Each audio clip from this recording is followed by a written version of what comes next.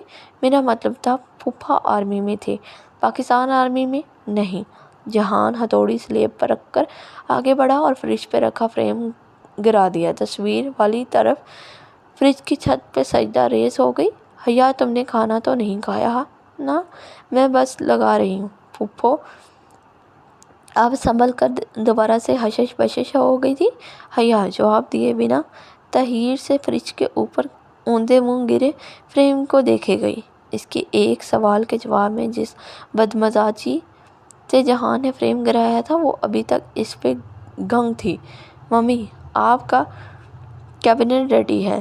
وہ اب کیبنٹ کا دروازہ کھول بند کر کے چیک کر رہا تھا۔ تھینک یو جہان۔ اور باتھ روم کا نل بھی؟ پھوپھو نے گول میز پر پلاؤ کا بڑا سا پیالہ رکھتے ہوئے اسے یاد دلایا۔ آئے ہائے، پھر وہی بدمزہ پلاؤ؟ وہ خفیف سا سر جھٹک کر رہ گئی۔ رہنے دے پھوپھو، میں کوئی اگر مگر نہیں، میں تمہارے لیے کچھ خاص نہیں بنا سکی، سو مجھے انکار کر کے اب شرمندہ نہ کرنا۔ جہان اب دراز سے ڈبہ نکال کر اندر رکھی چیزیں الٹ پلٹ کر رہا تھا۔ دفعتاً ڈور بیل بجی۔ جہان نے رک کر راہداری کی سمت دیکھا، پھر ڈبہ وہیں چھوڑا اور باہر نکل گیا۔ شروع کرو حیا، پھوپھو نے مسکراتی آنکھوں سے دیکھتے ہوئے اسے پلیٹ تھمائی۔ اس نے شکریہ کہہ کر چاول اور تھوڑا سا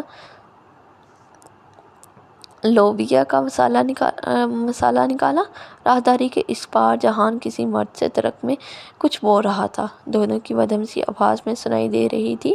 دوسرے ہی چکھ میں وہ پلاؤ اسے مزیدار لگنے لگا۔ ڈی جے صحیح کہتی تھی، ان کو کھانا صرف سفر کی معطلی کے باعث بدمزہ لگا تھا۔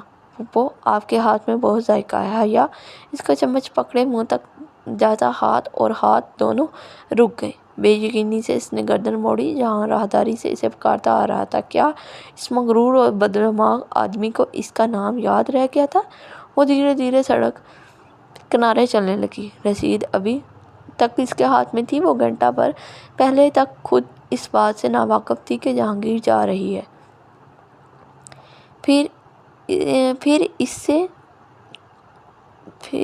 اس اے آر کو کیسے لوں گا؟ کیا وہ اس کا پیچھا کر رہا تھا؟ کیا اس کا تعاقب کیا جا رہا تھا؟ لیکن ایک پاکستانی آفیسر کے ایک غیر ملک میں اتنے ذرائع کیسے ہو سکتے ہیں؟ صرف اسے تنگ کرنے کے لیے اتنی لمبی چوڑی منصوبہ بندی کون کرے گا؟ وہ کالونی کے سرے پر نصب بینچ پر بیٹھ گئی۔ اس کی نگاہیں برف سے ڈھکی گھاس پہ جمی تھی۔ اسے حالیہ آنے تک یہی بیٹھنا تھا۔ اس نے اگلے دن ہی ڈروم آفیسر حقان سے بات کر کے اپنا کمرہ بدلوا لیا تھا۔ اب وہ ڈی جے کے کمرے میں منتقل ہو چکی تھی۔ کمرے میں تیسری لڑکی ایک چینی نژاد لنگ لنگ تھی۔ اس کا پورا نام اتنا لمبا اور پیچیدہ تھا کہ یورپ کے لیے اپنا نام چیری رکھ لیا تھا۔ وہ ایکسچینج یونیورسٹی تھی اسٹوڈنٹ تھی اور پی ایچ ڈی کر رہی تھی۔ چوتھی لڑکی ایک اسرائیلی یہودی ٹالی تھی، وقتاً ٹہلی کے درخت کی طرح لمبی چوڑی اور گنگریلے بالوں والی۔ وہ بھی ایکسچینج اسٹوڈنٹ تھی۔ اور اس کے ساتھ والے کمرے کے فلسطینی ایکسچینج اسٹوڈنٹ، وہ ہینڈسم لڑکے جس کا ذکر ڈی جے نے پہلے روز کیا تھا، وہ فلسطینی لڑکے اور وہ اسرائیلی لڑکی ہر جگہ ساتھ ساتھ نظر آتے تھے۔ کیمپس کی سیڑھیاں ہوں یا ہاسٹل کا کامن روم، وہ چاروں ساتھ ہی ہوتے۔ ان کے پاسپورٹ چیک کرواؤ، یا تو یہ اسرائیلی نہیں ہے یا وہ فلسطینی نہیں ہے۔ اتنا اتحاد اور دوستی توبہ ہے بھئی۔ ڈی جے جب بھی ان کو ساتھ دیکھ کر آتی یوں ہی کرتی رہتی۔ حیا نے ابھی ان لڑکوں کو نہیں دیکھا تھا، نہ ہی اسے شوق تھا۔ تمام ممالک کے ایکسچینج اسٹوڈنٹ پیر تک پہنچ چکے تھے۔ وہاں کسی کو کسی ایکسچینج اسٹوڈنٹ کا نام معلوم نہیں ہوتا تھا، بس یہ فلسطینی ہے، یہ چائنیز ہے، یہ نارویجن ہے، یہ ڈچ ہے اور یہ دونوں پاکستانی ہیں۔ ان کو ایک 4 مضامین لینے کا اختیار تھا، ڈی جے نے 2 لیے جبکہ حیا نے 4 لیے۔ چوتھے ماہ کے اختتام پر امتحان دینے کی پابندی تھی اور یہ 5 ماہ لازماً ترکی میں گزارنے کی پابندی تھی، چاہے ہاسٹل میں رہو چاہے نہ رہو، چاہے ساری رات باہر گزارو، کوئی پوچھنے والا نہ تھا۔ خوب مزے تھے سبانچی میں۔ کلاس کے اندر لڑکیوں کے اسکارف پہ پابندی تھی۔ تو یہ حالِ نور کیا کرتی ہوگی؟ حیا نے ڈی جے سے تب پوچھا جب وہ دونوں نماز کے بہانے کلاس میں دکھائی جانے والی ترکی کی تعارفی پریزنٹیشن سے کھسک کر آ گئی تھی اور اب پریئر ہال میں بیٹھی چپس کھا رہی تھی۔ وہ کلاس میں اسکارف اتار کر ہی جاتی ہے، ڈی جے چپس قطراتے ہوئے بتا رہی تھی۔ وہ دونوں چوکڑی مار کر کارپٹ پر بیٹھی تھی۔ ایک طرف الماری میں قرآن اور اسلامی کتب کے نسخے سجے تھے، دوسری طرف بہت اسکارف اور اسکرٹس ٹنگے ہوئے تھے۔ جینس والی ترک لڑکیاں اسکرٹ پہن کر نماز پڑھ لیتی اور پھر بعد میں وہ اسکرٹ وہاں لٹکا کر چلی جاتی۔ استنبول کے ہر زنانہ پریئر ہال میں ایسے اسکارف اور اسکرٹس لٹکے ہوتے تھے۔ مزے کی ہیں یہ حالِ نور بھی، وہ انگلی سے بال پیچھے کرتے ہوئے کہہ رہی تھی۔ اس نے بھی بلو جینس کے اوپر گلابی سویٹر پہن رکھا تھا۔ پاکستان میں تایا فرقان کی ڈانٹ کے ڈر سے وہ جینس نہیں پہن سکتی تھی، لیکن شکر کہ یہاں وہ لوگ نہیں تھے اور وہ زندگی کو اپنی مرضی سے لطف اندوز ہو کر گزار رہی تھی۔ پرسوں تم اپنی پھوپھو کے گھر گئی تھی، کیسا رہا ٹرپ؟ اچھا رہا۔ پھوپھو نے پلاؤ بنایا تھا، وہ واقعی اپنا بدمزہ پکوان نہیں ہے جتنا ہم سمجھے تھے۔ میں تو پہلے ہی کہہ رہی تھی۔ جب پریئر ہال میں بھی خوب بور ہو گئی تو باہر نکل آئی۔ سرد نم ہوا دھیمی لے میں بہہ رہی تھی۔ ہری گھاس پہ سبانچی کی گول سی عمارت پورے وقار کے ساتھ کھڑی تھی، جیسے ایک گولائی کی شکل میں بنے گھر کو ہیٹ پہنا دی جائے۔ شیشے کے اونچے داخلی دروازے کے سامنے سیڑھیاں بنی تھیں، سیڑھیوں کے دونوں اطراف سبزہ پھیلا تھا۔ وہ دونوں فائلیں تھامے زینیں اتر رہی تھی جب ڈی جے نے اس کا شانہ بلایا۔ یہ جو آخری زینے پہ 3 لڑکے کھڑے ہیں، یہ وہی فلسطینی لڑکے ہیں، دیکھو۔ ٹاہلی بھی ان کے ساتھ ہے۔ اس نے ہوا سے چہرے پہ آتے بال پیچھے ہٹائے اور دیکھا۔ وہ ہینڈسم اور خوش شکل سے لڑکے سیڑھیوں کے کنارے کھڑے باتوں میں مصروف تھے۔ آؤ ان سے ملتے ہیں۔ مجھے دلچسپی نہیں ہے، تم جاؤ، مجھے ذرا کام ہے۔ وہ گٹ زمینہ اترتی آگے بڑھ گئی۔ ڈی جے نے اسے نہیں پکارا، وہ ان فلسطینیوں کی جانب چلی گئی، اور وہ یہی چاہتی تھی۔ ڈی جے سے دوستی اپنی جگہ، فی الحال وہ خوب آزادی سے استنبول کو کھوجنا چاہتی تھی، اکیلی اور تنہا۔